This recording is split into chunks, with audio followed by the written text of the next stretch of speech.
Rusty Quill presents The Magnus Archives.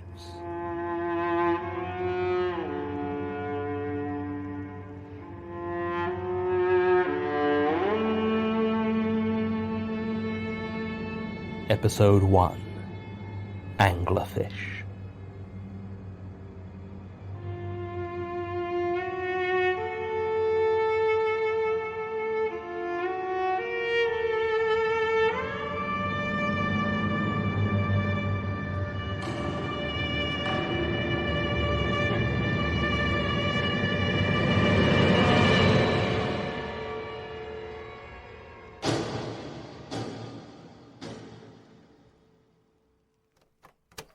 Test, test, test. 1, 2, 3. Right. My name is Jonathan Sims. I work for the Magnus Institute, London, an organization dedicated to academic research into the esoteric and the paranormal. The head of the institute, Mr. Elias Bouchard, has employed me to replace the previous head archivist, one Gertrude Robinson, who has recently passed away. I've been working as a researcher at the Institute for 4 years now, and I'm familiar with most of our more significant contracts and projects.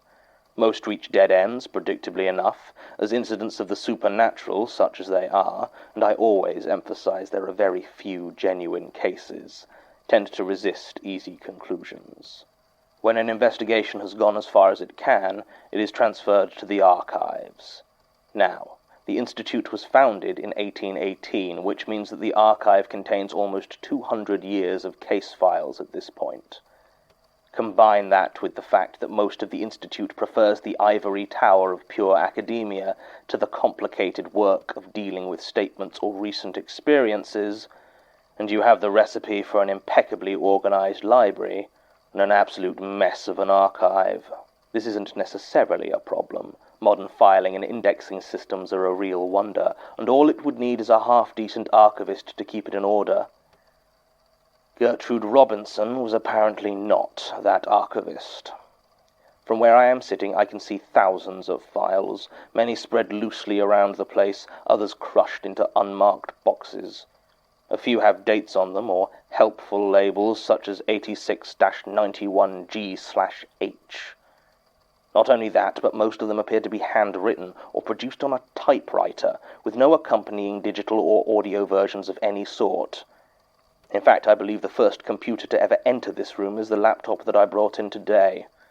More importantly, it seems as though little of the actual investigations have been stored in the archives, so the only thing in most of the files are the statements themselves.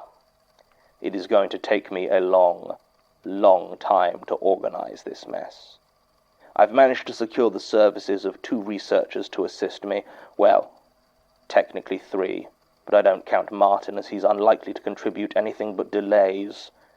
I plan to digitize the files as much as possible and record audio versions, though some will have to be on tape recorder, as my attempts to get them on my laptop have met with significant audio distortions. Alongside this, Tim, Sasha, and, yes, I suppose Martin, will be doing some supplementary investigation to see what details may be missing from what we have. I'll try to present these in as succinct a fashion as I can at the end of each statement. I can unfortunately promise no order in regards to date or theme of the statements that are recorded, and can only apologize to any future researcher attempting to use these files for their own investigations. That's probably enough time spent making my excuses for the state of this place, and I suppose we have to begin somewhere. Statement of Nathan Watts regarding an encounter on Old Fish Market Close, Edinburgh. Original statement given April 22nd, 2012. Audio recording by Jonathan Sims, head archivist of the Magnus Institute, London. Statement begins. This all happened a couple of years ago, so I apologize if some of the details are a bit off. I mean, I feel like I remember it clearly, but sometimes things are so weird that you start to doubt yourself. Still, I suppose weird is kind of what you guys do, right? So I'm studying at the University of Edinburgh. biochemistry specifically, and I was in my second year at the time this happened. I wasn't in any sort of university accommodation at this point and was renting a student flat down in Southside with a few other second years. To be honest, I didn't hang out with them much. I took a gap year before matriculating, and my birthday's in the wrong part of September, so I was nearly 2 years older than most of my peers when I started my course. I got on with them fine, you understand, but I tended to end up hanging out with some of the older students. That's why I was at the party in the first place. Michael Macaulay, a good friend of mine, had just been accepted to do a master's degree in Earth Sciences, so we decided a celebration was in order. Well, maybe party isn't quite the right word. We just kind of invaded the Almanac down on the Royal Mile and drank long enough and loud enough that eventually we had the back area to ourselves. Now, I don't know how well you know the drinking holes of Edinburgh, but the Almanac has a wide selection of some excellent single malts, and I may have slightly overindulged. I have vague memories of Mike suggesting I slow down, to which I responded by roundly swearing at him for failing to properly celebrate his own good news, or words to that effect. Long story short, I was violently ill around midnight and made the decision to walk the route home. It wasn't far to my flat, maybe half an hour if I'd been sober, and the night was cool enough that I remember having a hope that the chill would perk me up some. I headed for the Cowgate, and the quickest way to get there from the Royal Mile is down Old Fish Market Close. Now, I'm sure you don't need me to tell you that there are some steep hills in Edinburgh, but Old Fish Market Close is exceptional, even by those standards. At times it must reach a 30 or 40 degree angle, which is hard enough to navigate when you don't have that much scotch inside you. As I have mentioned, I had quite a lot, so it probably wasn't that surprising when I took a rather nasty tumble about halfway down the street. In retrospect, the fall wasn't that bad compared to what it could have been, but at the time it really shook me up and left me with some nasty bruises. I picked myself up as best I could, checked I hadn't seriously injured myself, no broken bones or anything, and decided to roll a cigarette to calm myself. That was when I heard it. "Can I have a cigarette?" I was startled out of my thoughts by the words, as I thought I had been alone. Quickly trying to compose myself and looking around, I noticed a small alleyway on the opposite side of the street. It was very narrow and completely unlit, with a short staircase leading up. I could see a light fixture a little way up the wall at its entrance, but it either wasn't working or wasn't turned on, meaning that beyond a few steps the alley was shrouded in total darkness. Stood there, a couple of stairs from the street, was a figure. It was hard to tell much about them as they were mostly in the shadows, though if I'd had to guess I would have said the voice sounded male. They seemed to sway ever so slightly as I watched, and I assumed that they, like me, were probably a little bit drunk. I lit my own cigarette and held out my tobacco towards them, though I didn't approach, and asked if they were okay with a roll-up. The figure didn't move, except to continue that gentle swaying. Writing it down now, it seems so obvious that something was wrong. If I hadn't been so drunk, maybe I'd have noticed quicker, but even when the stranger asked the question again, "Can I have a cigarette?" utterly without intonation, still I didn't understand why I was so uneasy.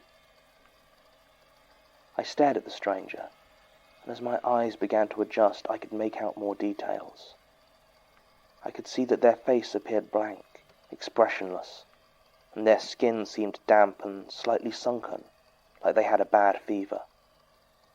The swaying was more pronounced now, seeming to move from the waist, side to side, back and forth. By this point I had finished rolling a second cigarette and gingerly held it out towards them, but I didn't get any closer. I had decided that if this weirdo wanted a cigarette, they were going to need to come out of the creepy alleyway. They didn't come closer, didn't make any movement at all, except for that damn swaying. For some reason, the thought of an anglerfish popped into my head. The single point of light dangled into the darkness, hiding the thing that lures you in. "Can I have a cigarette?" It spoke again in the same flat voice, and I realized exactly what was wrong. Its mouth was closed, had been the whole time. Whatever was repeating that question, it wasn't the figure in the alleyway. I looked at their feet and saw that they weren't quite touching the ground. The stranger's form was being lifted ever so slightly and moved gently from side to side. I dropped the cigarette and grabbed for my phone, trying to turn on the torch. I don't know why I didn't run or what I hoped to see in that alley, but I wanted to get a better look. As soon as I took out my phone, the figure disappeared. It sort of folded at the waist and vanished back into the darkness, as if a string had gone taut and pulled it back. I turned on the torch and stared into the alley, but I saw nothing. Just silence and darkness. I staggered back up to the Royal Mile, which still had lights and people, and found a taxi to take me home. I slept late the next day. I'd made sure I didn't have any lectures or classes, as I had intended to be sleeping off a heavy night of drinking, which I guess I was, although it was that bizarre encounter that kept playing in my mind. And so, after making my way through 2 liters of water, some painkillers, and a very greasy breakfast, I felt human enough to leave my flat and go to investigate the place in daylight. The result was unenlightening. There were no marks, no blood stains, nothing to indicate that the swaying figure had ever been there at all. The only thing I did find was an unsmoked Marlboro Red cigarette, lying just below the burned-out light fixture. Beyond that, I didn't really know what to do. I did as much research as I could on the place, but couldn't find anyone who'd had any experience similar to mine, and there didn't seem to be any folklore or urban legends I could find out about Old Fish Market Close. The few friends I'd told about what happened just assumed I'd been accosted by some stranger, and the alcohol had made it seem much weirder than it was. I tried to explain that I'd never had hallucinations while drunk, and that there was no way this guy had just been a normal person. But they always gave me one of those looks, halfway between pity and concern, and I'd shut up. I never did find out anything else about it. But a few days later I saw some missing person appeals go up around campus. Another student had disappeared. John Fellows his name was, though I didn't really know the guy and couldn't tell you much about him, except for 2 things that struck me as very important. He'd been at that same party and, as far as I remembered, had still been there when I left. The other was just that, well, on the photo they'd used for his missing persons appeal, I couldn't help but notice that there was a pack of Marlboro Red cigarettes poking out of his pocket. I haven't quit smoking, but I do find that I take a lot more taxis now if I find myself out too late. Statement ends.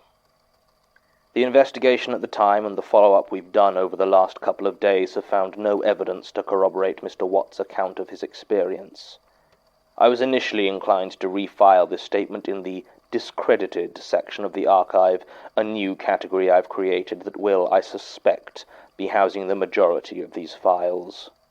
However, Sasha did some digging into the police reports of the time, and it turns out that between 2005 and 2010, when Mr. Watt's encounter supposedly took place, there were 6 disappearances in and around the Old Fish Market Close. Jessica McEwen in November 2005, Sarah Baldwin in August 2006, Daniel Rawlings in December of the same year, then Ashley Dobson and Megan Shaw in May and June of 2008. Then finally, as Mr. Watts mentioned, John Fellows in March 2010.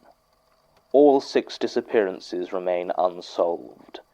Baldwin and Shaw were definitely smokers, but there's no evidence either way about the others, if they're even connected. Sasha did find one other thing, specifically in the case of Ashley Dobson. It was a copy of the last photograph taken by her phone and sent to her sister Siobhan.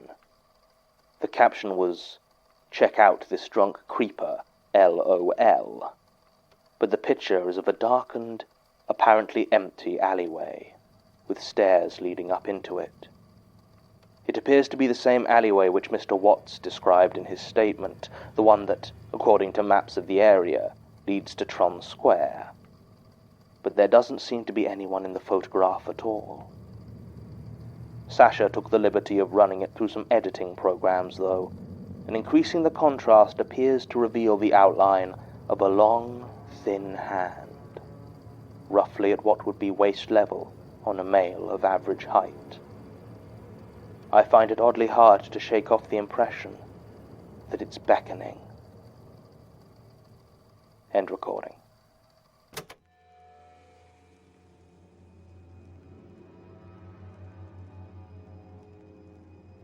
The Magnus Archives is a podcast distributed by rustyquill.com and licensed under a Creative Commons Attribution Non-Commercial Share-alike International License. Today's episode was written and performed by Jonathan Sims. It was produced and directed by Alexander J. Newell. To comment on episodes, make donations and view links, images, videos, and show notes, visit rustyquill.com. Rate and review us on iTunes, visit us on Facebook, tweet us on Twitter @TheRustyQuill, or email us at mail@rustyquill.com. Thanks for listening.